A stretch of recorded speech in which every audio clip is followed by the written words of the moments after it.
Seeing that you can aim the beam, is that difficult? Is it a very subtle movement of the stick? No, it's once you've basically fired off the super, it's pretty easy to just aim it, hold it in any direction, and you'll catch whoever's in your way.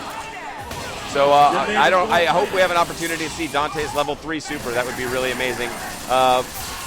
I don't know if I want to spoil it. We'll see if we get towards the end. Maybe we'll. Well, I believe we in the previous match saw level 2. Yes. And it has to be something bigger than that. Yes. Oh, it's unbelievable. So we'll see if we can send it directly out to the people viewing here today. Obviously, Deadpool, he has some good range attacks with the guns. Are you trying to strike a nice balance with all of the characters with close range and long range attacks? No, actually. So what we're doing is you do see some strong distance play. So Deadpool is actually quite dangerous up close, but we have sort of a basic dichotomy that we use on the design side of sort of what we call our giants who want to be up close and in your face, sort of a Hulk smash kind of kind of a thing, versus people who fight primarily with like beams and things like that. We saw a nice little exhibition there in the air. It was a 13-hit air combo. It was, and we've only begun to see the full extent of the combo powers. Okay, good debuff. Boy, it's hard to tear myself away from the action. There's just so much that's happening up on screen. It's so fast. Yeah. Well, the funny is that you and I also don't have some standardized terminology in terms of the moves. That we're kind of making it up as we're going along. You hit the nail on the head. Actually, Marvel 2 commentary, the action is so fast and furious in that game that what they're forced to do many times is use basically a series of shortcuts. So if you've heard phrases like "Where's your curly mustache?" Pringles, this kind of stuff, they're talking about very specific things in the game. To try and describe the action as quickly as it's happening, which is a challenge beyond us in some ways. I would like to acknowledge, and I'm blanking on the name, but one of the announcers for Marvel vs. Capcom 2 is absolutely astonishing in how fast he can get that information out there. Yeah, those guys are awesome. They're a special breed. I don't even think about trying to step up on that. I tip my hat to all of them. It really is remarkable skill.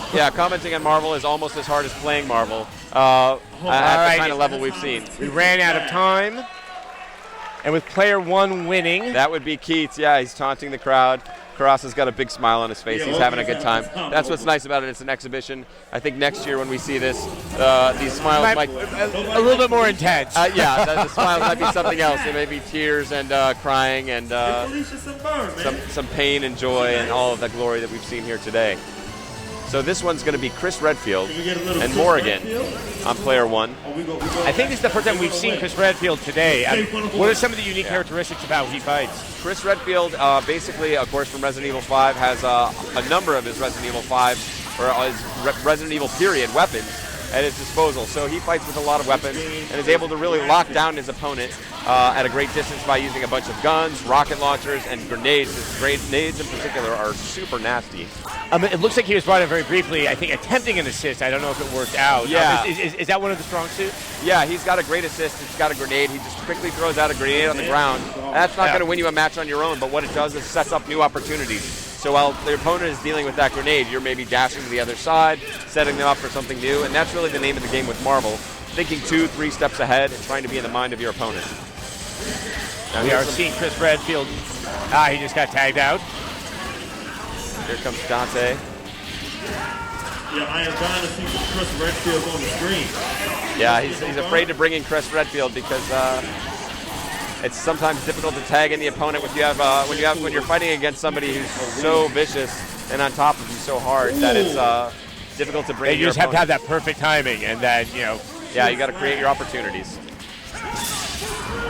Here comes the super. I think that's going to be blocked, and he's going to be very vulnerable, except what he did was cancel his vulnerability into a second super, and you can do that as long as you have the super meter.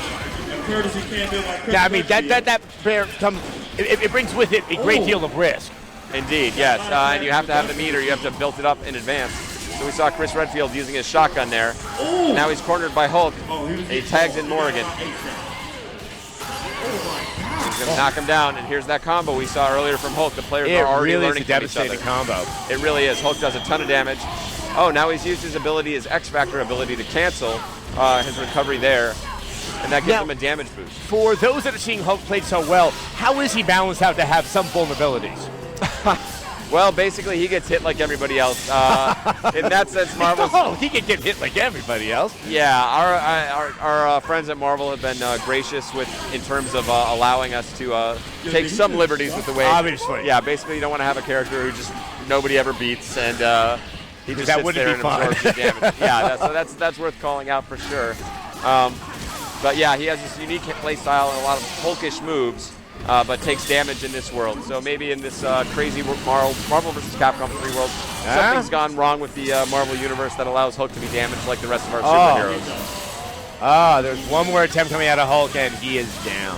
Darkstalker's Morrigan here is now doing what we call the old rushdown, which is the high-flying action, extreme speed, just staying all over him. Oh, here he's trying to chip him out.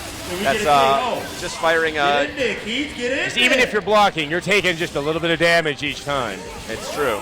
Oh, we got Command damage, and the time is run out. That's one of the things about this game that we're actually adjusting right now is the clock. Right now, the clock runs out very quickly, but as players get better and find faster ways to kill each other, the clock will extend. All right. So it's next up. We're already ready for the grand finals. It's a single elimination tournament, so very brutal. It's once again, if people are just checking right now, this is more of an exhibition match, so it's not going through the same rigorous regimen as the other games here. Exactly. Everyone has smiles on their faces. Keats is, I think Keats is a little serious though secretly. He's not playing in a friendly way. Winning is still winning. Yeah. Even if it's exhibition winning. He's going to get some prizes for his trouble, as well as we mentioned the very first